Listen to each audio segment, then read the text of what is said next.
कुछ कह रहे हैं, जरा सुनते हैं, फिर लौटती हूँ आपके पास। हमें महाराष्ट्र में देश का एक प्रगतिशील समृद्ध और संपन्न राज्य है और ये राज्य को सबसे ज़्यादा फॉरेन इंडस्ट्रियल डेवलपमेंट अच्छी हो रही है। और सबसे इम्पोर्टेंट बात है कि महाराष्ट्र में खेती भी बहुत अच्छे तरीके से एग्रीकल्चर एक्सपोर्ट भी बढ़ रहा है, तो देश के लिए एक रोल मॉडल है।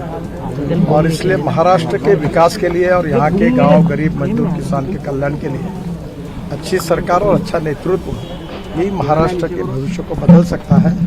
आज हमारा चुनाव यानी लोकतंत्र का उत्सव है और मुझे सभी जनता से अपील करनी है कि वो किसी भी हालत में वोटिंग करे और अपना जो अधिकार है, एक प्रकार से मूलभूत अधिकार है, उसका वहन करे और निश्चित रूप से लोकतंत्र को। सर, भाजपा के लिए क्या माहौल देख रहे हैं आप? क्या आप 80 से ज्यादा सभाएं कर चुके हैं पूरे राज्य में?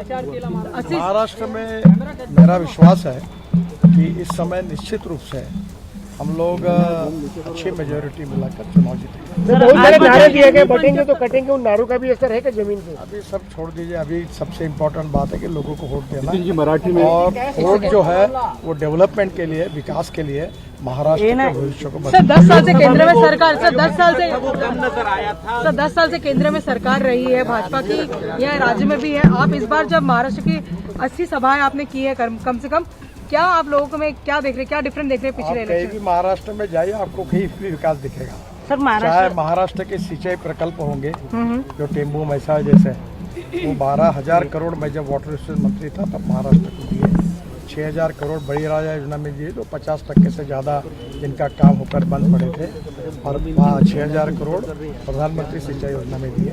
रोड तो आप हर जिले में जाके देखिए और पूरे महाराष्ट्र की तस्वीर हमारी सरकार ने बदलाई है और मोदी जी के नेतृत्व में महाराष्ट्र को एक नई दिशा दी है और महाराष्ट्र की सरकार और हम मिलकर डबल इंजन की सरकार आएगी और महाराष्ट्र प्रगति।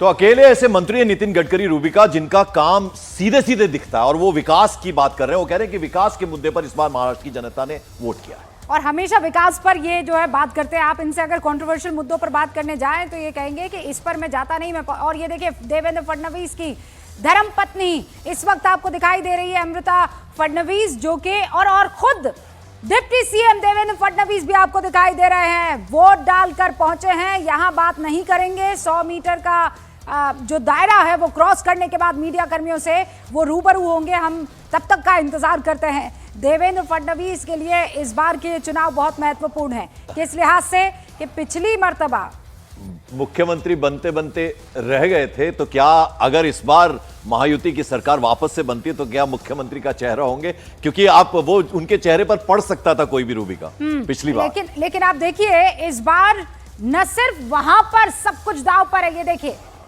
अब अपनी माता जी के साथ देवेंद्र फडणवीस आपको दिखाई दे रहे हैं, अपनी धर्मपत्नी के साथ। और इस बीच देखिए, विपक्ष ने बहुत तीखे हमले किए थे धर्मपत्नी को लेकर भी। मिसेस फडणवीस के बारे में यही कहा जा रहा था कि देखिए, यहाँ पर ये हिंदू बचाओ करते हैं और वहाँ पत्नी जो है रील बनाने में बिजी रहती है। और उसके बाद तीखा हमला, पलटवार करते हुए देवेंद्र फडणवीस ने कहा था कि ये देखिए, ये औरतों का सम्मान करता है विपक्ष। कन्हैया की तरफ से इस तरीके के बयान आए थे। बहरहाल वो बातें अलग, और अब वोटर जाकर अपनी पसंद चुनने वाले हैं। और आज उप मुख्यमंत्री साहब, उप मुख्यमंत्री नहीं, एक वोटर के तौर पर बिल्कुल मीडिया के सामने दिखाई दे रहे हैं। चलिए अब जरा रुख कर लेते हैं उत्तर प्रदेश का, क्योंकि वहां 9 सीटों पर उपचुनाव है। बीजेपी